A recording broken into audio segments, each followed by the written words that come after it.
One aspect of writing multiple guitar parts that often gets overlooked is rhythm. Not rhythm in terms of chords and harmony, but the actual rhythm of what's being played, whether that's strumming a chord, playing an octave, or picking an arpeggio. How you play something can be just as important as the notes or chords you choose. Simplifying certain parts to give space to others is key for making big, layered sections work together. If you strip away the notes and just focus on the rhythms, you can do this with a one-shot or guitar scratch. It can help train your brain to spot complementary patterns or areas that feel too busy. Before recording, you could map out the main rhythms first and hear how they work together in isolation, then tweak anything that feels out of place or cluttered. Say you started with a rhythm guitar playing all eighth notes,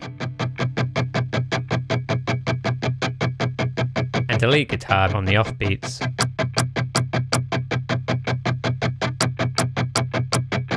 You can hear how they work together rhythmically before even adding chords or notes. Then add the harmonic context in once you have an idea of how you want to play each part.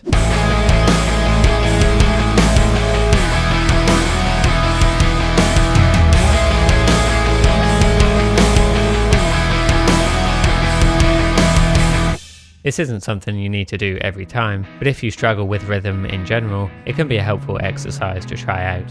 This approach really helps in dense, heavily layered sections. Take a big chorus with lots of layers happening at once. Rhythm guitars playing chords, bass outlining the chords, octaves adding harmonies, plus additional tracks to bulk up the sound. If every part followed the same rhythm, it might blend too much. If they all had wildly different rhythms, it could feel overwhelming. Now, these could all be good things, depending on what you're going for, but for argument's sake, let's go with something more typical sounding. The trick is to let some layers drive the main rhythm, while others are scaled back or simplified. In this song, instead of all the guitars playing quarter or eighth note strumming patterns, I let the main rhythm guitars just sustain each chord.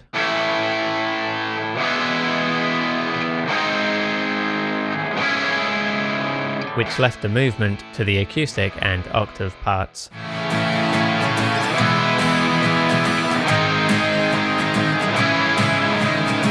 To avoid too many competing rhythms, I kept the rest of the layers in one of two camps, sustained parts or quarter note patterns. The heavy fuzz guitars follow the bass, giving all three a solid foundation.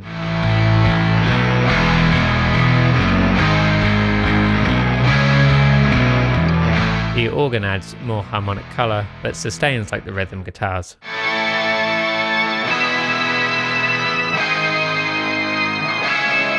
Paired with a steady drum groove, you end up with a dense section that still feels balanced because you've given some tracks rhythmic space, letting others push the momentum forward.